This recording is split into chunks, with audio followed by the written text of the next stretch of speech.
Guy Ritchie fans won't be disappointed.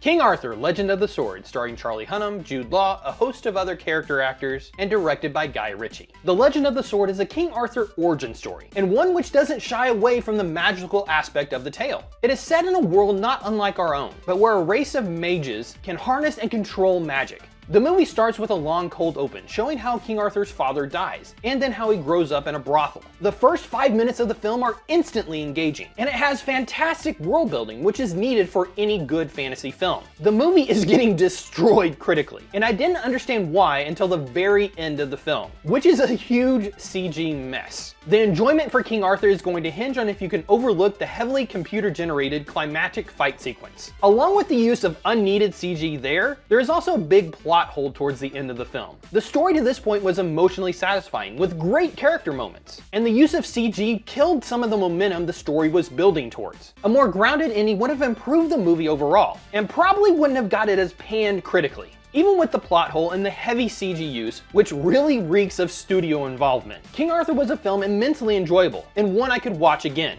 The enjoyment stems from the story Guy Ritchie edits, tells in his own unique and fascinating. If anyone is a fan of Ritchie's storytelling from his earlier works like Snatch or Lock, Stock, and Two Smoking Barrels, then they won't be completely disappointed in King Arthur. There are many instances of Ritchie's quick edits and flashbacks or flash forwards, and each fits the story he is telling for the film. It also works to Charlie Hunnam's performance as the title character. Hunnam hasn't fully made the transition to movie star after his television success in Sons of Anarchy, but this is the first movie I've seen him in which he has been great. He was okay in Pacific Rim, but there wasn't much story to that film. He fully commits to the Arthur character and owns every minute. The character choices fit for the story, and it also develops within the film until the payoff at the end. If he would have just faced Jude Law's character in the end without a big CG conclusion, the ending would have been more impactful and emotional.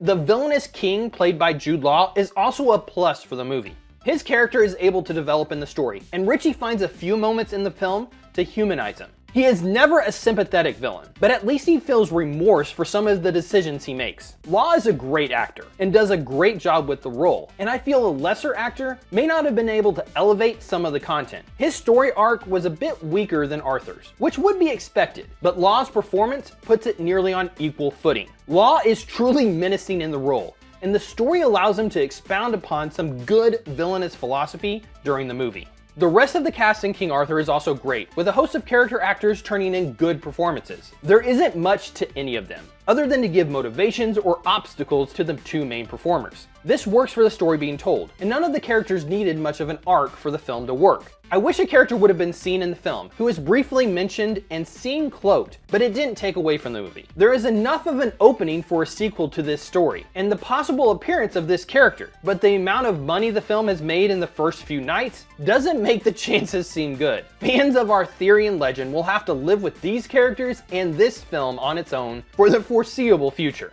King Arthur is a fun, fast-paced, tense, and surprisingly emotional film. I would call the movie great except for the ending. On a whole, I still enjoyed the movie and can see myself watching it again because of the story and the characters. Hunnam's turn as Arthur is good enough to make me want to watch him play the character again, but it probably won't happen unless this movie gains cult status at a much later date, which I actually could see happening. This could very much be a movie kids watch today and fall in love with, and then hold nostalgic feelings for in the future. With the standard hero of a heart of gold and a good villain, it's a story that should resonate. Fans of Guy Ritchie should enjoy the film because it has his unique style. And it also should give people hope that he won't ruin the live-action Aladdin. Comment and let me know what you thought of King Arthur if you saw it. Judging by my theater and the money it brought in, not many people did. Would you be able to give it a shot even though it's being panned critically? What is your favorite King Arthur movie? Mine's still probably Sword in the Stone. Like, share, subscribe, and all that fun stuff.